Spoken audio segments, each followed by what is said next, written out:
I'm David Frank. I'm the producing artistic director of the American Players Theatre. We've created this video to tell you a little about APT's Touchstone Campaign. It's the next great step in the history of this extraordinary theatre. What a journey. 29 years ago, there were this small group of visionaries and an impossible dream. No money, hardly a building. And then by 1990, there were 40,000 people in the audience. And by 2003, there were 110,000 people in the audience. And all of a sudden, we looked around and there we were, one of the two largest outdoor classical theatres in the country. The very beginnings of APT were a spectacularly exciting time for me. In 1980, I was a young actor just out of grad school at Northwestern, and I did an audition that week for a theater I'd never heard of called American Players Theatre. I arrived here in Spring Green maybe a month later. I and the rest of the new company, we were led up the hill to see the theater. There was no theater. There was a big empty sand bowl where a theater was going to be, we were told, by the time we completed our rehearsals. So we rehearsed for 5 weeks and they built furiously for 5 weeks. Sometimes the actors would actually go up and help lay the railroad ties that formed the original terracing of the old theater. My first impression was that I had somehow wandered onto the set of MASH because the dressing rooms looked very much like the barracks in MASH. They were like tar paper roofed and screened in, very primitive. I remember that when we'd come there in the morning, there would be raccoon prints at our dressing bay in the face powder that had been spilled, and you'd put on a boot and there would be something in there and it would be acorns that deer mice had deposited. What was special about that first year and what made it so exciting were three words that you're going to hear a lot probably as you listen to us all talk about APT, and that was energy, dedication, and passion. And Randy Kim set a very high bar for dedication and passion and energy. That connected with the energy, dedication, and passion of the audience that came to receive these plays was a huge thrill, and that thrill continues to this day.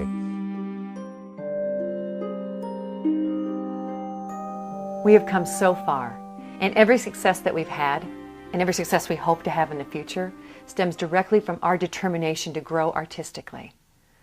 Now, we've thought about this a lot, and we believe that there are four major challenges that face us right now. One, it's become harder and harder to find young actors with the skill set to become the next generation of core company actors. Two, as we grow, we need to expand the scope of our work. There's so many beautiful classical plays that we wish we could do that we just don't feel are suitable for a large outdoor theater.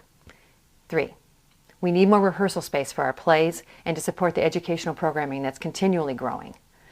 And four, scene painting has become more important than ever, and we simply don't have enough room to paint it all. We don't see these challenges as hardships. We see them as actual signs that we're growing and as opportunities for our future success. To address these challenges, we spent the next 18 months deliberating, analyzing, dreaming, and at the end of those 18 months, we were absolutely convinced that we had to raise $4 million to construct two new buildings. One of those would be a production support space, and the other a 200-seat indoor theater. The key to our future lay in those buildings. We assembled a terrific team, including general contractors, Kramer Brothers, who've worked with us many times before, and architects Peter Tan and Strang Incorporated from just down the road in Madison. In Strang, we saw a kindred spirit, highly creative and yet sternly practical. Like us, they believe that sometimes the most satisfying artistic endeavors are also the simplest and the least extravagant. Their designs are complete, and best of all, we've raised 2.6 of the $4 million we need to complete the construction of those buildings by the summer of 2009. So I recently heard specifically why build a new theater. I was watching the first preview of Night of the Iguana and sitting in the audience. And one of the things I love about this theater is the audience. A woman leaned forward from behind me and said, "Oh, we love this season. Everything's been great. But what's this I hear about a new theater? You're not replacing the Up the Hill Theater. You're not replacing this theater." And I had to say, no, we wouldn't dream of getting rid of the outdoor theater. That is APT, it defines APT, the Up the Hill experience. But we're thinking about this indoor space as a way of enhancing the Up the Hill experience. It adds on to what APT is.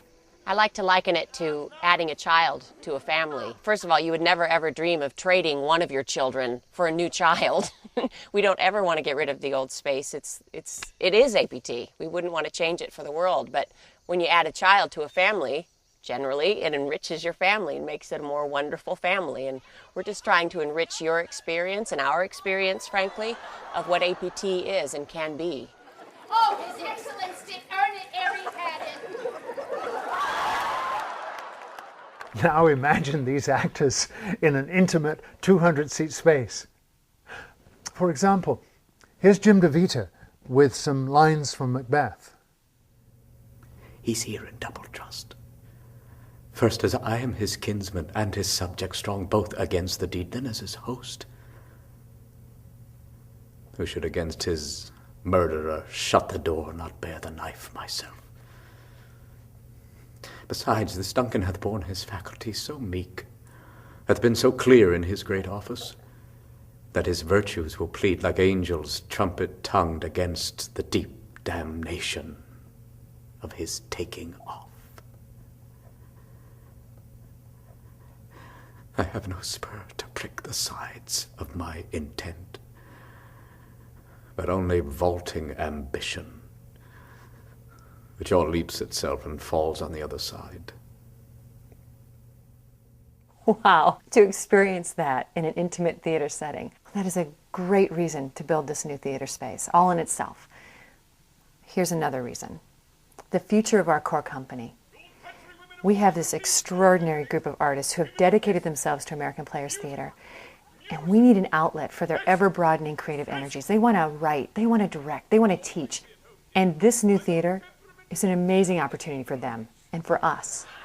And the younger actors that are harder and harder to find, to have this space as a laboratory, for them to spread their wings, to learn and grow, and when they're ready, we can send them up the hill to play Hamlet. I mean, what is more important to the future of this theater than that? Come to the top of the hill and chase me through the bracken. I first came to American Players Theatre as an audience member back in 1992. I was 15 years old, and I saw a production of A Midsummer Night's Dream. And now I'm actually joining the core acting company, which is incredibly exciting. It's very thrilling to become a company member at this point with so much incredible history supporting this theater now, and then to be looking at such incredible possibility in the future. The continent and summary of my fortune. The new theatre is critical to our future. But the Touchstone Campaign also addresses our pressing need for a new production support building, including additional rehearsal space and a scene painting shop. In the old days at APT, we used to rehearse